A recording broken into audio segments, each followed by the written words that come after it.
I was standing there in my cap and gown, diploma in hand, scanning the crowd for the two faces that mattered most to me. They weren't there.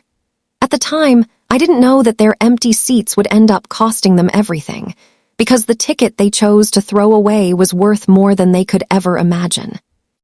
My name is Alina. I'm the oldest of 3 kids, and for 4 years I worked 2 part-time jobs while carrying a full course load in biomedical engineering at a university 3 hours from home.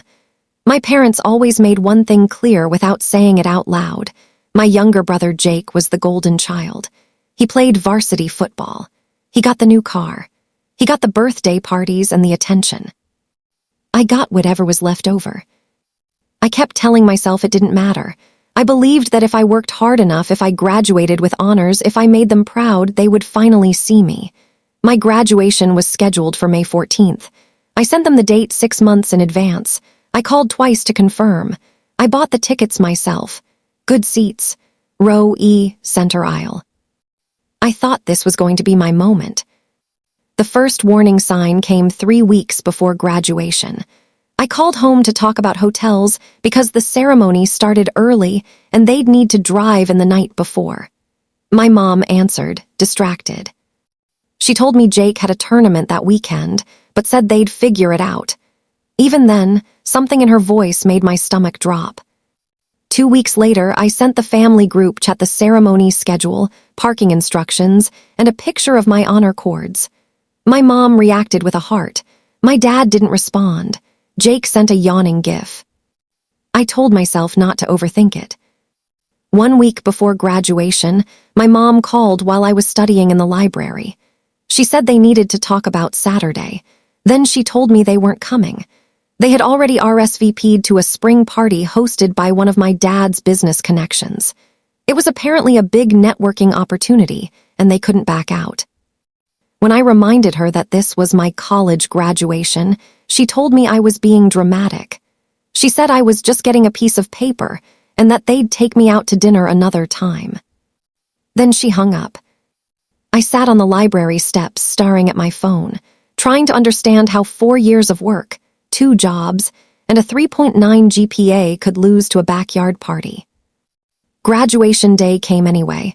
I put on my cap and gown alone. My roommate's family took pictures with me, and her mom hugged me and said she was proud of me. I smiled, but inside I felt empty. When they called my name, Alina Marie Torrance, summa cum laude, I walked across the stage, shook the dean's hand, and accepted my diploma. I looked out into the crowd one time at the seats I had reserved. They were empty. After the ceremony, I checked my phone. There was one text from my mom congratulating me and apologizing for missing it because the party ran late. She attached a photo. My parents were smiling, holding drinks, laughing in someone's backyard. They looked happy. I cried in my car for 20 minutes before driving home. I didn't call them. I didn't text them. I just packed my things in silence. 2 days later, a plain white envelope arrived from my university.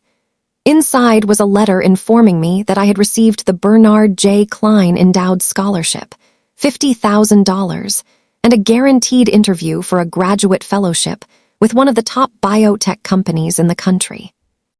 The letter explained that the award had been announced during the graduation ceremony. The ceremony they skipped. I later found the recording online. I watched myself walk back onto the stage as the dean announced my name and the audience applauded. I looked surprised. I looked proud. I saved the video. Then I called my parents. When I told them about the award, there was silence. My dad repeated the number like he didn't believe it. They suddenly wanted to celebrate, suddenly wanted me to come home. I told them no. Later that night, my aunt called me and told me the truth. My mom had known exactly what she was missing. She had laughed it off, saying my graduation wasn't a big deal. And at the party, she had spent the entire afternoon bragging about me to strangers, using my success while choosing not to witness it. That's when I understood everything. I showed up at their house unannounced that weekend. I placed the award letter on the table. Then I placed a printed photo from social media showing my mom at the party, time-stamped at the exact moment My name was called on stage. I told them I was done. Done pretending. Done waiting. Done showing up for people who never showed up for me. I left, and I didn't look back. 8 months later, I took the fellowship and moved to a new city. I built a life where I'm valued for who I am, not for how good I make someone else look.